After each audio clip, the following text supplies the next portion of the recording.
Hola, buenas tardes. Bienvenidos a la sexta sesión sobre el tratamiento farmacológico del tabaquismo. Es para mí un placer presentar al doctor Matías Lederos, que es médico de la Universidad Nacional del Litoral Argentina, título homologado por el Ministerio de Universidades en España. El doctor Matías tiene un amplio currículum en la parte preventiva, en la cual se ha desempeñado eh, capacitándose a través de la OPS, la Organización Panamericana de la Salud, en prevención secundaria de enfermedades cardiovasculares, equidad en salud, control integral del cáncer cérvico-uterino y tiene una experiencia dilatada en lo que son las consultas privadas y en atención primaria en Argentina. Ya en España se desempeña actualmente como médico y técnico de prevención de la Asociación Española contra el Cáncer de su sede en Madrid y está trabajando en lo concerniente a la atención de trastornos adictivos y reducción de daños, promoción y prevención de la salud en estos pacientes, así como en visitas domiciliarias y todo lo concerniente a estos pacientes. El día de hoy nos va a hablar del tratamiento farmacológico del tabaquismo. Es un placer para mí presentarte. Muchas gracias por acompañarnos y muchas gracias a quienes están conectados a nombre de la AMT. Muchísimas gracias, Mavi, por la presentación. Bueno, decirles que para mí también es un placer muy grande poder estar aquí. Quiero darles la bienvenida bueno, a esta ponencia, a esta presentación sobre el tratamiento farmacológico del tabaquismo.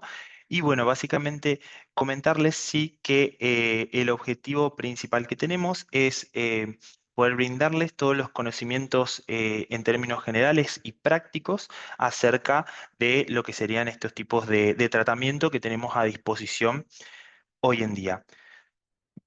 Queríamos recordarles también desde la Asociación Española contra el Cáncer que tenemos programas de deshabituación tabáquica para pacientes oncológicos y también para la población general que va entre 18 y 25 años de manera totalmente gratuita que quieran dejar de fumar. Entonces, si tenemos familiares, conocidos, amigos que estén interesados, pueden derivarlos a nuestro espacio.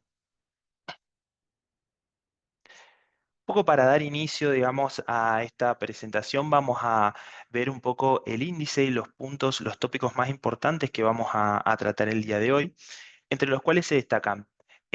Vamos a hablar los grupos de pacientes y los distintos algoritmos de tratamiento, las distintas opciones a nivel de tratamiento que podemos tener. Vamos a hablar, en segundo lugar, sobre las TCN, que son los tratamientos sustitutivos con nicotina. Vamos a hablar también de la parte farmacológica de lo que son los comprimidos, ¿sí? En este caso, en tercer lugar, la citicina, mayormente conocido como Todacitán, quizá, la vareniclina, que volvió a utilizarse en este último tiempo, y por último, el bupropión. Como ya bien dijimos, vamos a arrancar entonces a ver los distintos grupos de pacientes fumadores y los distintos algoritmos de tratamiento. A la hora de hacer una atención en deshabituación tabáquica, tenemos que tener en claro de que cada paciente es individual y tiene sus antecedentes, ¿sí? Entonces, vamos a incluirlos, ¿sí?, en distintos grupos para tener de manera general y más práctica una alternativa más eficiente a la hora de realizar un tratamiento. Hablamos de grupo uno cuando hacemos referencia a pacientes fumadores que no tienen comorbilidades asociadas. Hablamos de grupo 2 cuando hablamos de pacientes con comorbilidades crónicas, ¿sí? Comorbilidades crónicas como cuáles, como pueden ser, si se me abre la pantallita, diabetes, hipertensión, hipercolesterolemia, hipertrigliceridemia, trastornos a nivel pulmonar, como puede ser la enfermedad pulmonar obstructiva crónica, asma, enfermedades cardiovasculares, digestivas, enfermedades hepáticas, pacientes que estén polimedicados a causa de estas razones y pacientes alcohólicos o con alguna drogodependencia asociada. Como particularidad, ¿sí?, es que dentro de este grupo de pacientes es muy necesario que independientemente de su gravedad en esta comorbilidad, tiene que estar siempre controladas, ¿sí? Pasamos al grupo 3, en el cual hacemos referencia a pacientes que tengan enfermedades neuropsiquiátricas, que tienen que estar estables también. Grupo número 4, cuando hablamos de pacientes con enfermedad renal, independientemente de su gravedad, tiene que estar estable y controlada. Y por último, tenemos el grupo número 5, en el cual incluimos a fumadoras que están embarazadas o en periodo de lactancia. Dicho esto, hemos ideado un esquema, ¿sí? Con el consejo del tipo de tratamiento necesario para cada uno de estos grupos. Grupo número 1, vamos a ver que son los pacientes sin comorbilidades asociadas. Como primera opción de tratamiento en recomendación, podríamos tener lo que es la citicina, el tolacitán o la vareniclina, que se ha comenzado a usar nuevamente a partir de este año, desde abril puntualmente, y que bueno, ya la comentaremos más adelante. O la terapia sustitutiva de nicotina. Podemos realizar una combinación entre ellos de ser necesario. De segunda opción tenemos el bupropión. Grupo 2. Como primera opción, lo mismo que el anterior. Citicina o vareniclina la terapia sustitutiva de nicotina. Puede ser en combinación si es necesario. Y segunda opción, el bupropión. En pacientes con antecedentes neuropsiquiátricos, ¿sí? Estos van a ser el grupo número 3.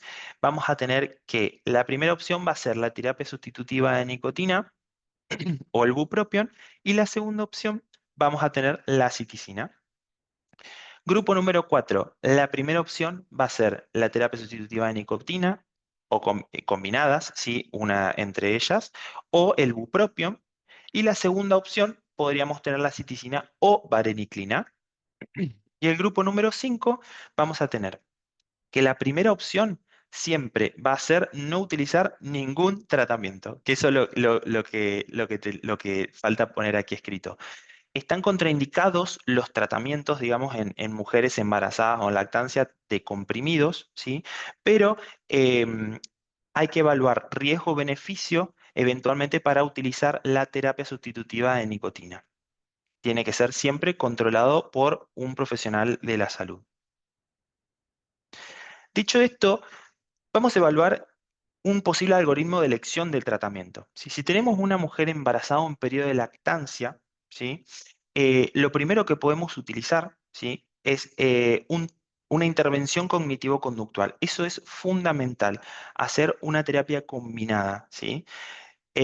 O que no tenga, por ejemplo, si esto no tiene éxito, y la paciente no puede dejar el tabaco y tiene un test de Fagerström, que es el que mide la dependencia física, con una puntuación mayor o igual a 4, podemos utilizar en este caso particular, evaluando riesgos y beneficios, chicles de nicotina o parches de nicotina de 15 miligramos.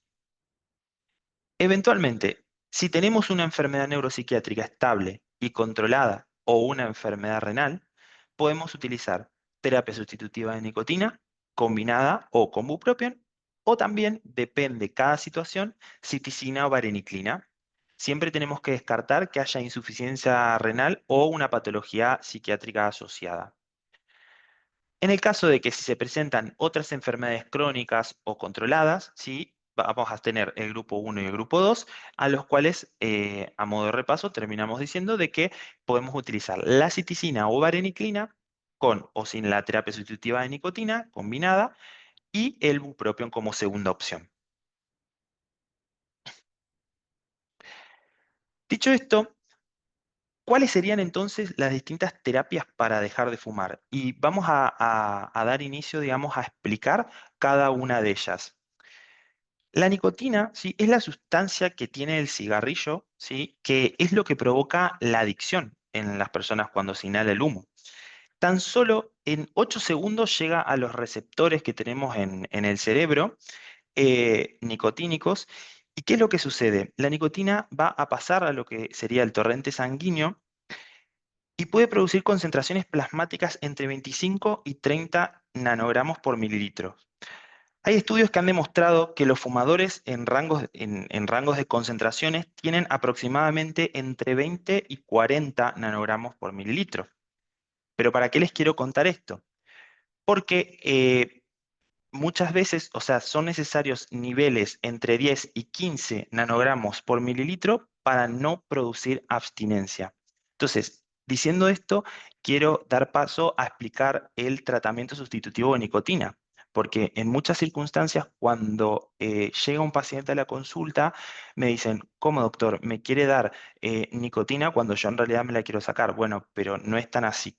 Es por esto que les di esta introducción. Vamos a hablar en primer lugar, ¿sí? Y quiero dar una información que es muy específica, que hay distintos tipos de fármacos y tratamientos, ¿sí? Por un lado, tenemos los fármacos que son aliviadores de los síntomas y por otro lado, tenemos los fármacos controladores de la abstinencia. ¿A qué hacemos referencia con esto? Cuando hablamos de fármacos aliviadores de los síntomas, hacemos referencia a los que son de tipo de administración, generalmente de vía oral, ¿sí? Como pueden ser los chicles, el inhalador bucal, los comprimidos, las tabletas sublinguales. Y dentro de los controladores de la abstinencia ya tenemos los parches, la citicina, la vareniclina y el bupropión. Dicho esto, vamos a hablar un poco entonces sobre la terapia sustitutiva de nicotina en primer lugar. El tratamiento, en este caso, va a durar aproximadamente entre 2 y 3 meses. Siempre a la hora de atender a un paciente, tenemos que ser muy rigurosos y tratar en lo posible de que el paciente pueda respetar al máximo lo que sería la indicación del tratamiento, ya que muchas causas de esta recaída, si es que recaen, ¿no? Se dan por el incumplimiento o la mala aplicación, digamos, de la dosificación de este tipo de terapias. Como contraindicaciones, tenemos que tener en cuenta algunas muy importantes para todo lo que sería la terapia sustitutiva de nicotina, que van a ser paciente que haya tenido infarto agudo de miocardio reciente, arritmias cardíacas, un ictus, angina inestable, que tenga dermatitis generalizada. En el caso de los parches va a estar contraindicado este tipo de tratamientos. Y tenemos que prestar atención en pacientes con antecedentes de hipertensión grave mal controlada, que tengan insuficiencia cardíaca, que tengan, obviamente, bueno, los accidentes cerebro-transitorios, digamos, el antecedente, ¿sí? Que tengan hipertiroidismo, diabetes, úlceras gastrointestinal y fallo renal o hepático grave. Tenemos que evaluar riesgo-beneficio en cada uno de ellos. Vamos a hablar ahora entonces de lo que sería la administración vía oral de la terapia sustitutiva de nicotina. En primer lugar, vamos a hablar de los chicles. Los chicles que tenemos a disposición van a ser de 2 y 4 miligramos. La indicación de estos chicles sería no pasar de los 25 al día de 2 miligramos, ni de los 15 al día en los que serían de 4 miligramos.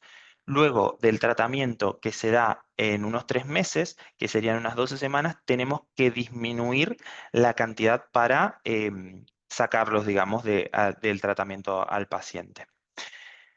Ya estuvimos viendo un poco las contraindicaciones generales, ¿sí? Las precauciones, ¿sí? Es que no está recomendado para el uso en niños. Sí puede ser utilizado en adolescentes entre 12 y 17 años, pero siempre bajo el control de un profesional de la salud. Y bueno, y obviamente las contraindicaciones relativas en los que tenemos que tener en cuenta si el paciente tiene una hipertensión mal controlada, si tiene úlceras, si tiene feocromocitoma, hipertiroidismo, entre otras. Y como dijimos anteriormente, lo ideal en el embarazo y la lactancia es que se debe recomendar el abandono completo sin ningún tipo de terapia. Pero en el caso de que esto no sea posible, sí se puede utilizar, digamos, este tipo de fármaco evaluando el riesgo-beneficio en pacientes embarazadas. ¿Cómo se administra? Tenemos que comentarle al paciente y bajarle a tierra, como decimos en muchas circunstancias, la información y no dársela tan técnica, es que tiene que colocarse el chicle en la boca y masticarlo hasta que empiece a sentir un gusto, un picor, digamos, un gusto un poco más ácido, y en ese momento tiene que colocárselo entre la mejilla y los dientes o eventualmente a nivel de la encía, hasta que ese gusto desaparezca. Luego va a volver a masticar. Y esa es la forma de administración que tiene los chicles en este caso. Con respecto a los efectos adversos que pueden tener este tipo de tratamiento, puede haber efectos locales, ¿sí? Como puede ser hipersalivación, por ejemplo, irritación en la zona, que te puede dar pequeñas úlceras, puede darte también náuseas, vómitos, cefalea y también dolor a nivel de la mandíbula.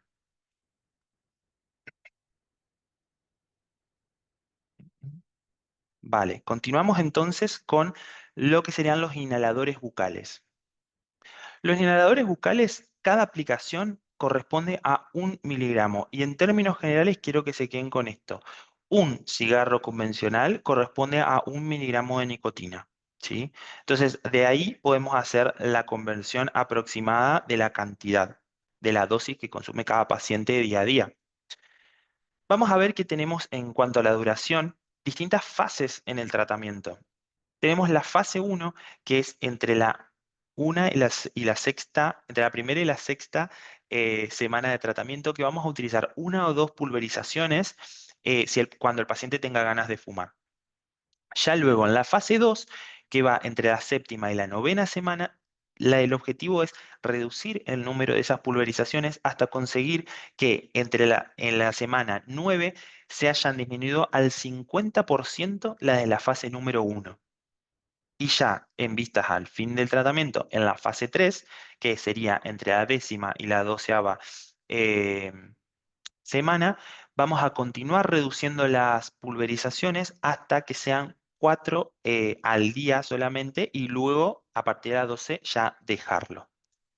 Como dijimos, esto no está recomendado en niños, sí puede ser utilizado en pacientes adolescentes con un seguimiento de un profesional de la salud y tiene también las mismas contraindicaciones relativas, digamos, que a las que hay que evaluar en cada caso que la anterior. No se debe recomendar en embarazadas, digamos, pero lo mismo que la anterior, si es necesario, se puede utilizar.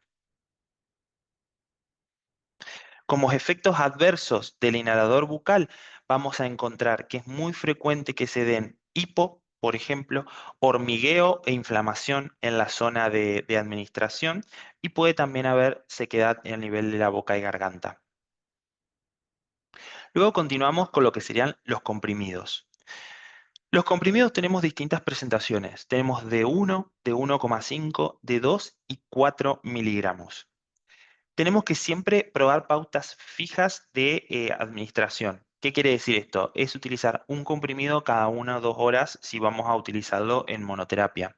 También se puede utilizar el comprimido de rescate, pero bueno, es un puntito que vamos a ver más adelante. La dosis habitual de comprimidos va a ser de 8 a 12 en el día, ¿sí? No pasar de 30 comprimidos al día.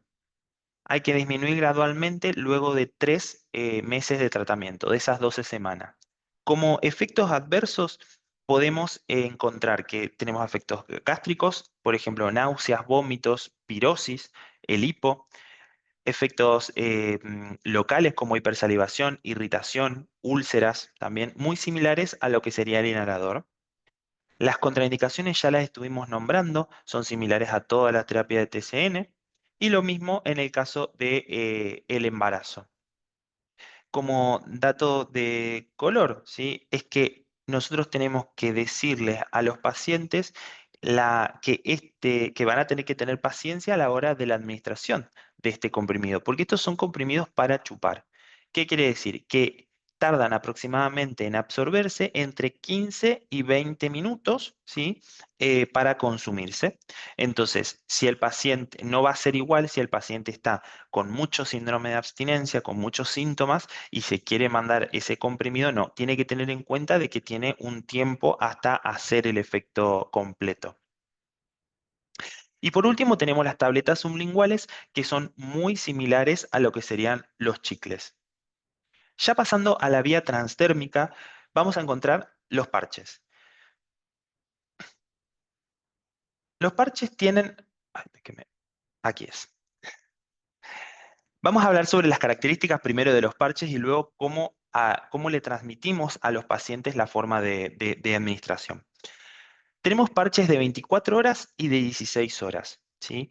Cuando la indicación es utilizarlo una vez al día. Si el parche es de 24 horas, la pauta se hace por 8, en general los parches se hacen la pauta por 8 semanas, ¿sí? Entonces, si son parches de 24 horas, el ideal sería, y depende cuánto consuma el paciente, de cantidad de cigarros al día y cómo fuera su test de Fagerstrom, vamos a recomendar durante las primeras 4 semanas, el primer mes, 21 miligramos por día. Luego, las segundas semanas, las 2 primeras semanas del segundo mes, 14 miligramos de parche, y las últimas 2 semanas del segundo mes van a utilizar de 7. Si el parche fuera de 16 horas, vamos a utilizar las primeras 4 semanas de 15 miligramos. Luego, en las otras 4 semanas, vamos a utilizar 10 miligramos, eh, 10 miligramos. Se ha visto, digamos, de que no hay evidencia científica de que tengan mayores beneficios utilizarlo más de 8 semanas, ¿sí? Es cierto y es una realidad que los que más se recomiendan son los parches de 16 horas porque producen menos insomnio. Porque hay fumadores que se levantan por la noche o por ahí tienen turnos cambiantes, también depende de las cuestiones laborales y demás. Entonces, en ese caso, sí ya plantearíamos uno de 24 horas. Los efectos adversos que tenemos más frecuentemente en los parches van a ser reacciones en la piel, ¿sí? Reacciones dermatológicas que son leves, ¿sí? Puede haber un lemeritema, ¿vale? Pero sí pueden ser frecuentes todo lo que son insomnio, pesadillas y cefaleas. Las contraindicaciones para utilizar este tipo de producto, ¿sí? Son la dermatitis generalizada, ¿sí? Enfermedades cardiovasculares, como ya estuvimos hablando, un poco relacionado a todo lo a todo lo que estuvimos nombrando anteriormente, como fue el infarto de miocardio, la angina de pecho inestable, arritmias cardíacas o que tenga un ictus reciente.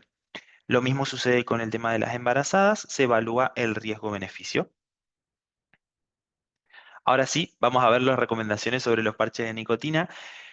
Los parches tenemos que decirle al paciente que al abrirlos tenemos que dejarlos unos segunditos ventilar. Siempre tenemos que buscar que la piel esté seca y limpia, ¿sí? Tenemos que tratar de ponerlo en lugares que no tengan tanto vello, que sean lugares que no tengan tanto roce, que no tengan tanta flexión, ¿sí? Para evitar, digamos, que se despegue ese parche. En general se recomienda ponerlo a nivel del tronco superior. Y siempre se deben rotar las zonas. Es decir, si un día me lo pongo en un sitio, al otro día me lo cambio. Y tengo que esperar una semana, aproximadamente 7 días, para volver a colocarlo en el mismo lugar que empecé, por ejemplo, en el día 1. ¿Sí? Entonces, siempre lo vamos cambiando día tras día en distintos lugares. Lo que tienen los parches es una velocidad de liberación de nicotina continua. ¿Qué es lo que hace esto? Libera aproximadamente 0,9 miligramos por hora. Eso es lo que nos va a ayudar a la deshabituación tabáquica. ¿Qué es lo que hacemos? Cuando nosotros hacemos el chute inhalando, ¿sí? Un cigarro, damos el chute de nicotina al cerebro. Esto no, esto va a hacer que al tener ese sistema de liberación continua se siga liberando dopamina, pero que no llegue a niveles que necesiten generar una adicción. Entonces, por eso es lo que nosotros, que lo empecé a hablar anteriormente, tenemos que transmitirles eso a los pacientes y un poco desmitificar ese tabú, ese mito de decir, no creo en los parches porque me quiero sacar la nicotina y me dan más nicotina. No, es que la realidad es que como tienen ese sistema de liberación, funciona porque no te genera una adicción, porque muchos dicen, ¿y si me vuelvo adicto a los parches? La realidad es que no.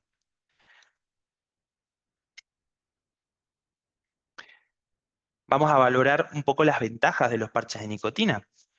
Tienen una facilidad en el cumplimiento, ya que se ponen una vez al día. Tienen una rara sobredosificación, ¿sí? A nivel de lo que sería la nicotina. Tiene pocos efectos adversos en general. Tiene mínimas interacciones con medicamentos. El pico máximo que se encuentra en la concentración de nicotina es entre las 4 y las 8 horas y tiene un poco poder adictivo.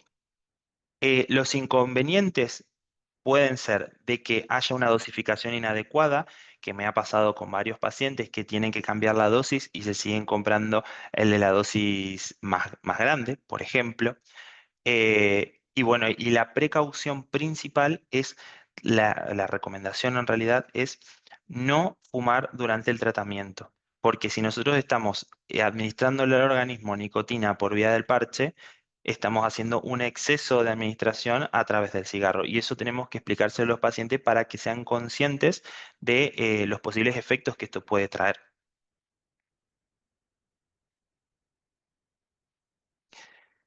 Dicho esto, vamos a empezar a hablar entonces sobre la citicina. Adentrándonos a lo que sería la medicación en pastillas, ¿sí? Vía oral, vamos a hablar un poquito sobre este fármaco. La citicina, o también conocido como Todacitán, ¿sí? Que está comercializado por Aflofarm, también conocía la citiciniclina, que es el famoso Resigarum, que está comercializado por Adamed, tiene un coste aproximadamente de 117 euros la caja. Entonces, les quiero poner esto para que lo tengan de manera práctica a la hora de comentárselo a los pacientes. Y que eso es para el público general si tu médico te lo receta, ¿sí? Pero si vamos a la seguridad social, em, un dato no menor es que se cubre un solo tratamiento anual que está subvencionado, ¿sí? Y que la subvención, la cantidad que se paga del fármaco, está íntimamente relacionada con la situación en la seguridad social que tenga esa persona. Entonces, cada caso es particular. Me ha tocado pacientes que me dicen, bueno, me salió 10, 12, 15 euros, otros 40 y así.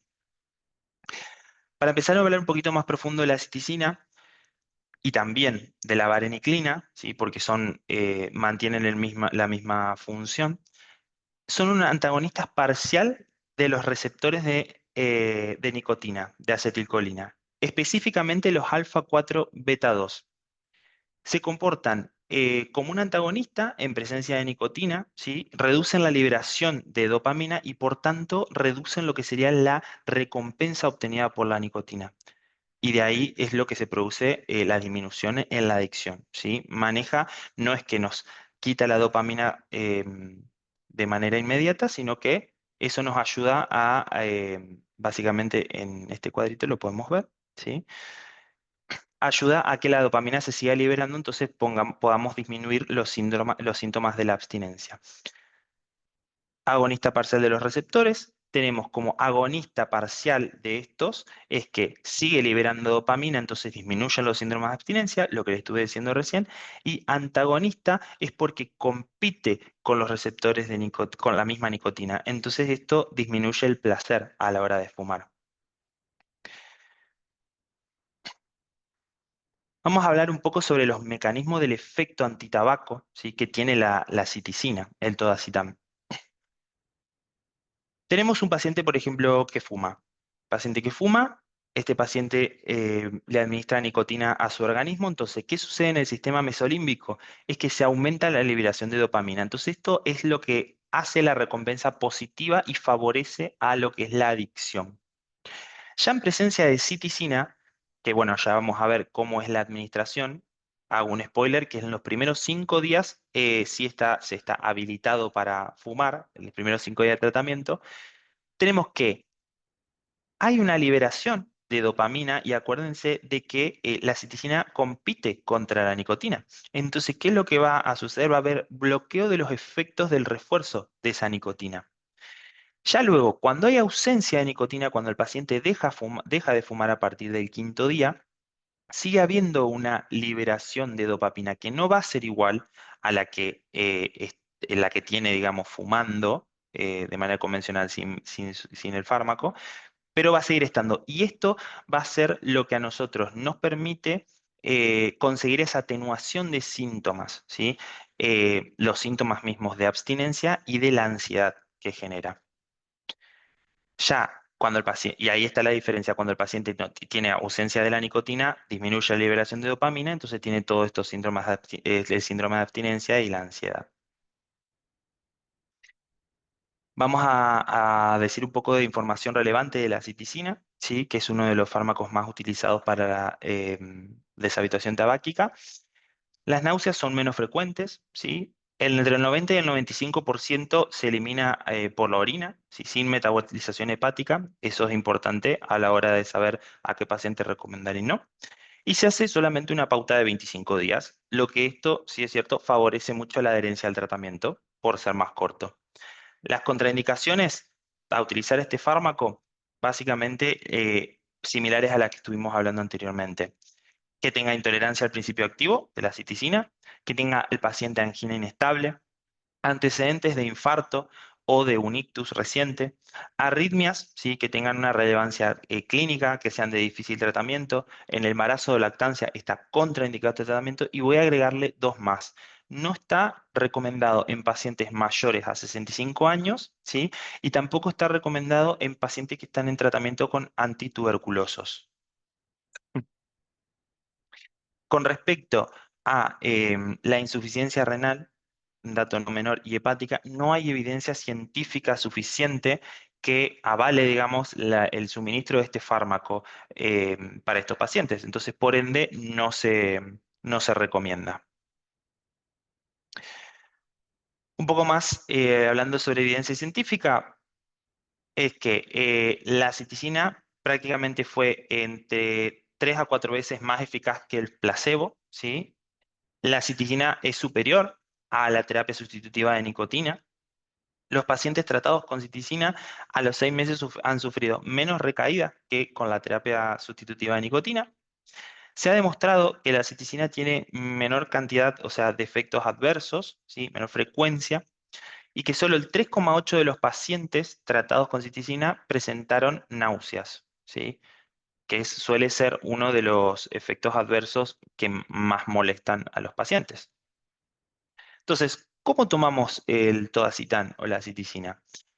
Vamos a tener una pauta que va a variar día tras día, ¿sí? Vamos a verlo aquí, del día 1 al 3 vamos a tomar un comprimido cada 2 horas. Si son 6 comprimidos en total, tenemos que decirle al paciente que va a tener que tomar varias pastillas en el día y reforzar, digamos, el ánimo a este tratamiento, digamos, y aproximadamente 3 semanas.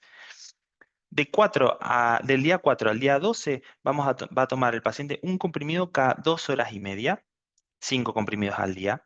Del 13 al 16, un comprimido cada 3 horas, 4 en total, y así de manera decreciente hasta el día 21 al 25 que va a tomar uno o dos.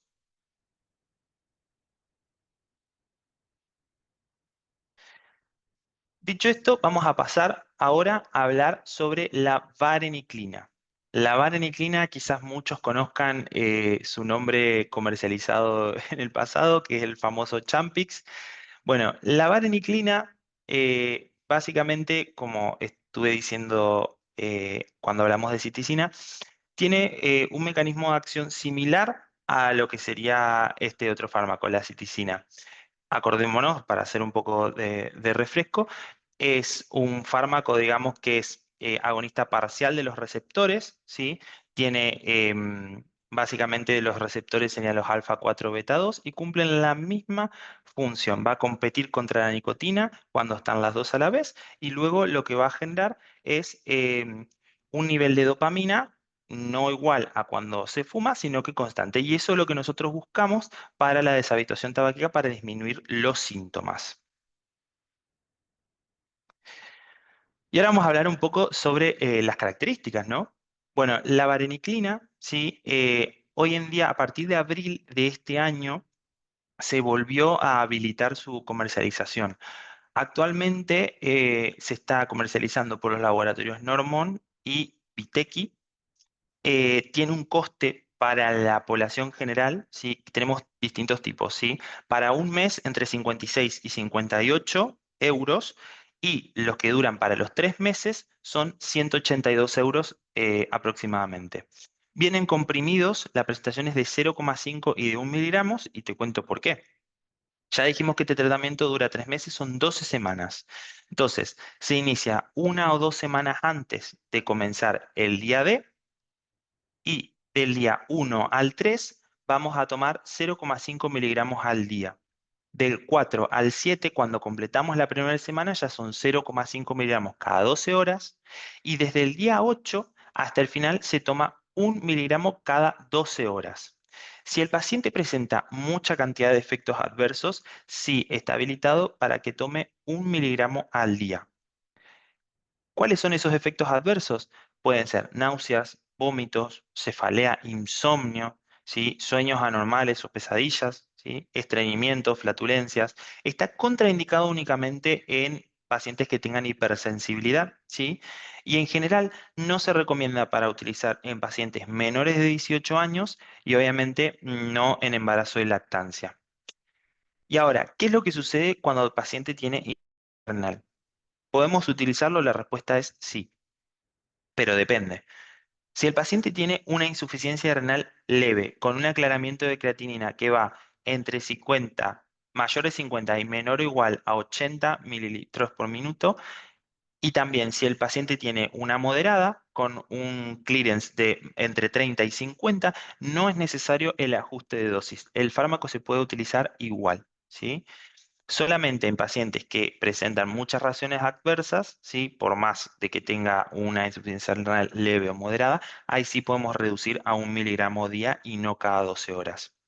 Ya en pacientes que tienen una insuficiencia renal grave con un aclaramiento de creatinina de menos de 30, la dosis que debe iniciarse es de 0,5 una vez al día durante los 3 primeros días y luego se aumenta 1 miligramo a una vez al día solamente. Pero es cierto de que hay poca evidencia en este tipo de pacientes, por lo tanto no se recomendaría utilizar el tratamiento de vareniclina en este colectivo, en esta población.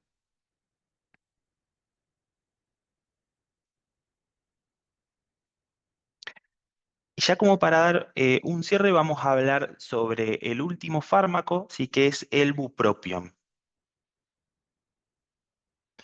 El bupropión es un antidepresivo, ¿sí? Es un antidepresivo con características estimulantes. En psiquiatría se utiliza como un potenciador de antidepresivo. Este tiene como característica muy importante que disminuye el umbral en los pacientes. No se sabe bien el mecanismo exacto de su acción sobre la deshabituación tabáquica, pero sí se ha visto de que actúa a nivel de la recompensa cerebral, ¿sí? Con una acción similar a la nicotina. Por eso se utiliza en la deshabituación tabáquica. El nombre comercial más conocido es el Sintabac. Y aquí les dejo los precios, digamos, para población general aproximados, ¿sí? Los 30 comprimidos salen 13 euros, los 60 comprimidos 26 y por 100 comprimidos ya se nos va a 142 euros. ¿Cómo vamos a tomar este fármaco? Bueno, vamos a la siguiente diapositiva. Este fármaco viene en comprimidos de 150 miligramos, ¿sí?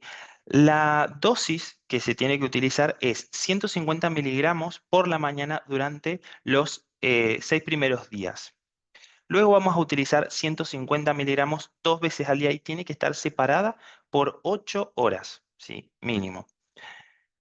Hay que empezar el tratamiento, ¿sí? 1 o 2 semanas antes de dejar de fumar, ¿sí? Al igual, digamos, que la vareniclina. Y hay que prolongar este tratamiento entre 7 y 9 semanas desde el día D, que es el día de dejar de fumar. Si el paciente se llega a olvidar una dosis, la recomendación es que no se tome las dos juntas, sino que espere hasta la siguiente toma para poder continuar con su tratamiento. Como efectos adversos, este fármaco puede traer insomnio, cefalea, sequedad en la boca, alteraciones en el sentido del gusto, puede tener distintos tipos de reacciones, ¿sí? A nivel cutáneo, de hipersensibilidad. Y es cierto que algunos efectos adversos son dosis dependientes. ¿Qué quiere decir esto? Si vemos que el paciente administrándole la segunda dosis en el día presenta muchos síntomas, podemos hacer una mantención, ¿sí? Solamente con 150 miligramos día.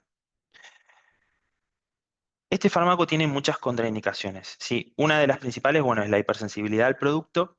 Y como dijimos que este fármaco baja el umbral convulsivo, está contraindicado en trastornos convulsivos actuales o que tenga antecedentes, que tenga distintos tipos de tumores o masa ocupante de espacio a nivel cerebral, que tenga, por ejemplo, cirrosis hepática grave relacionada con la encefalopatía, Que tenga, por ejemplo, que el paciente esté en una deshabituación alcohólica y tenga un descenso brusco o que esté con benzodiazepinas, ¿sí?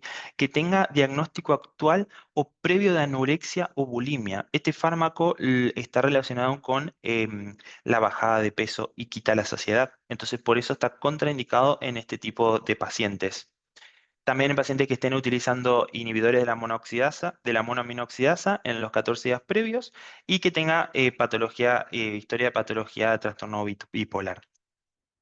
Tenemos que tener las precauciones. Si tiene, por ejemplo, este paciente insuficiencia hepática o insuficiencia renal, la dosis recomendada, como dijimos, va a ser de 150 miligramos día. Si como dijimos, el umbral está disminuido, entonces toda patología relacionada con antecedentes epilépticos o que esté tomando, por ejemplo, medicaciones que bajan el umbral, como pueden ser antipsicóticos, antidepresivos, antimaláricos, tramadol, teofilina, entre otros, también hay que tener mucha precaución, no se debe usar. Y siempre vamos a terminar evaluando el riesgo-beneficio que existe en este tipo de tratamientos. Y bueno, y también como dato no menos importante, está contraindicado utilizar en el embarazo y en la lactancia. Con esto ya vamos a dar el cierre, digamos, a esta ponencia y brindarles, sí, como también un poco experiencia personal, trabajando en la Asociación Española contra el Cáncer, en deshabituación tabáquica. eh, Tenemos que entender siempre que el hábito tabáquico, siempre les digo a los pacientes, es un hábito biopsicosocial. ¿Qué quiere decir esto?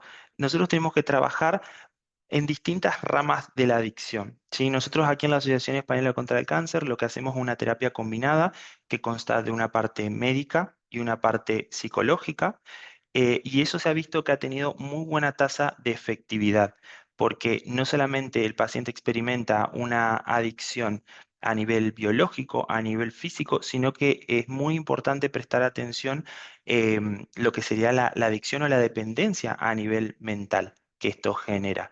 Entonces, a través de ello se le pueden dar distintos tipos de herramientas para que los pacientes puedan día a día afrontar esta deshabituación tabáquica, no solamente en cuanto a paliar los síntomas que genera esa misma adicción biológica, sino también todo lo que sería la cuestión mental y social. Con esto, bueno, damos por finalizada la ponencia, ¿sí? Dejarles los contactos de la Asociación Española contra el Cáncer, decirles que, bueno, se pueden comunicar con nosotros al 900-100-036 o eventualmente a nuestro correo electrónico. Y también los invito, si quieren buscar más información acerca de lo que hacemos, pueden visitar nuestra página web. Así que, bueno, dicho esto, ya voy a dejar de compartir pantalla y, bueno, y abriríamos la parte de preguntas si alguien tiene alguna duda.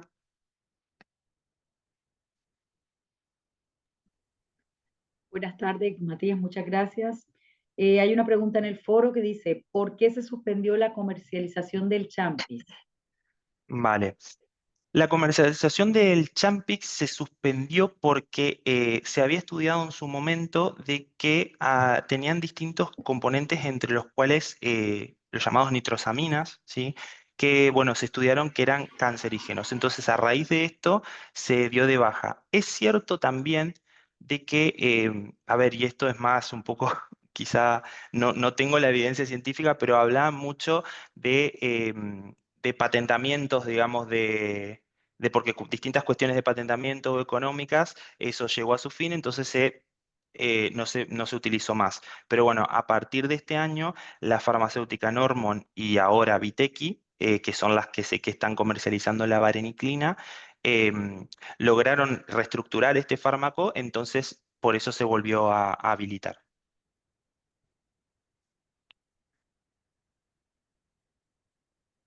Otra pregunta del foro, Azahara pregunta, una vez empezado con un tratamiento, si no va bien, ¿podríamos probar con otro? ¿Cuándo? Bueno, buena pregunta.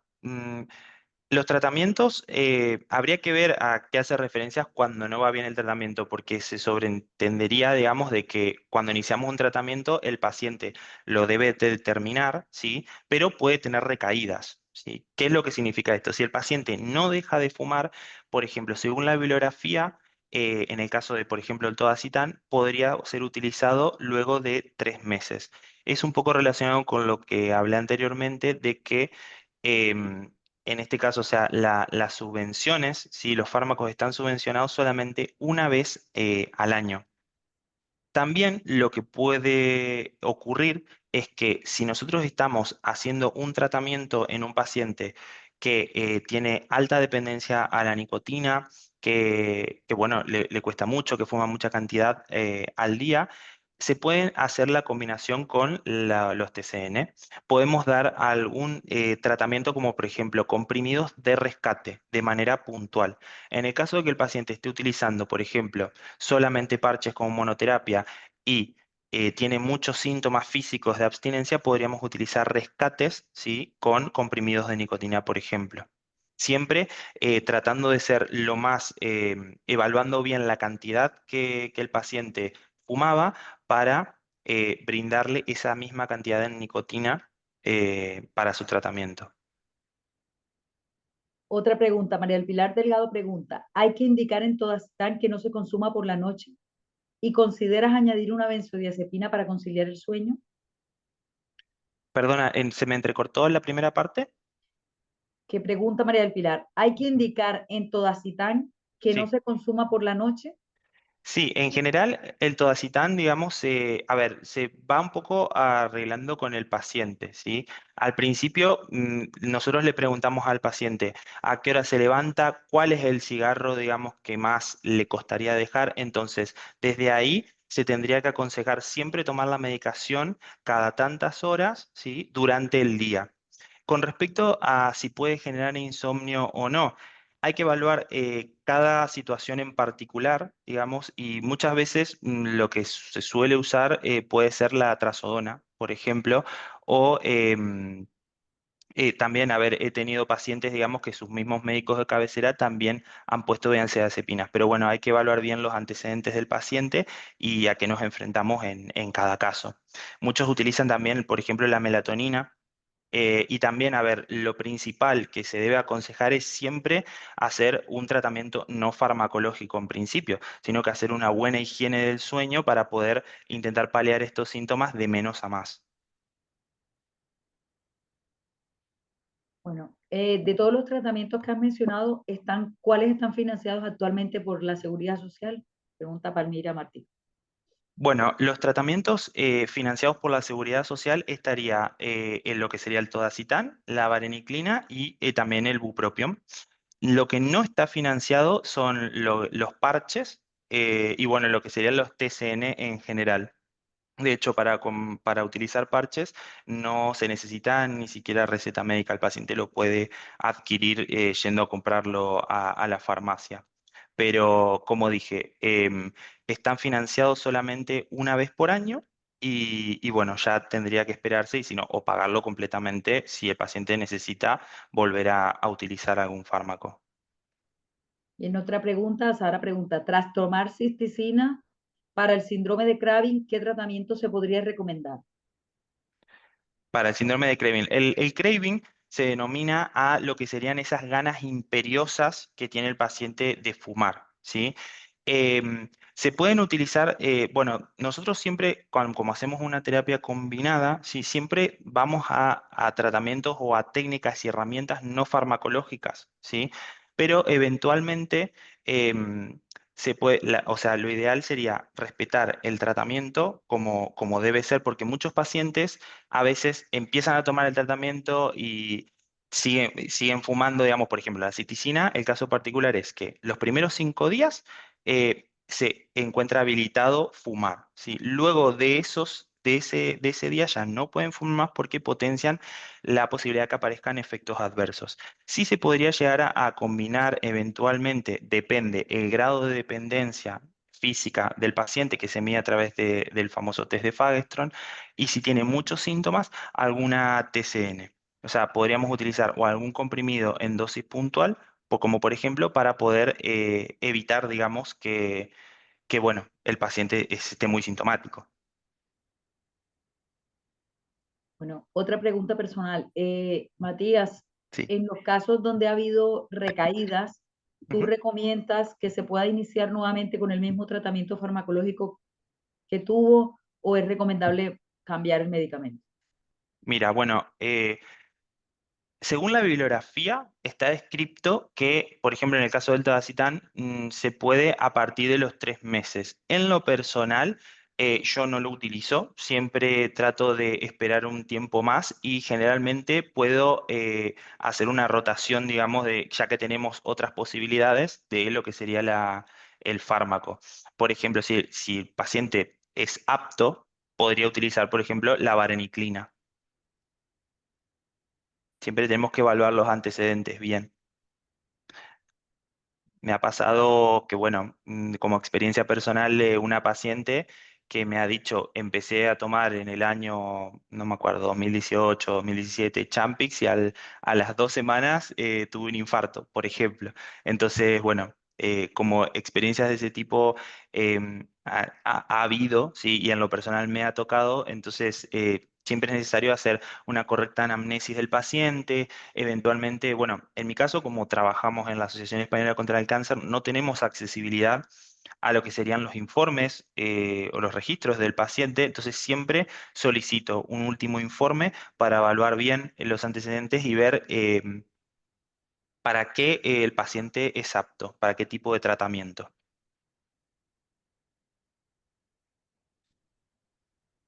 Bueno, vamos a esperar a ver si hay alguna otra pregunta.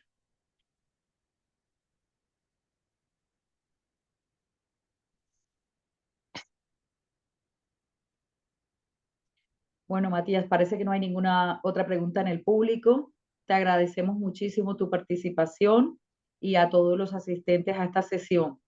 Y queremos invitarlos a la próxima sesión que tendremos el miércoles 23 a las 5:30 de la tarde, donde hablaremos de la evaluación psicológica y la relación del tabaco con las alteraciones en el peso corporal. Estáis cordialmente invitados y de nuevo muchas gracias a la Asociación Española contra el Cáncer por apoyarnos a la AMT en esta hermosa charla y en este curso que estamos realizando con el objetivo de disminuir el tabaquismo en nuestra población. Muchas gracias a todos. Muchísimas gracias a todos y como siempre, un placer. Para lo que se necesite a disposición. Que tengan buena semana. Hasta luego. Hasta luego. Adiós, muchas gracias.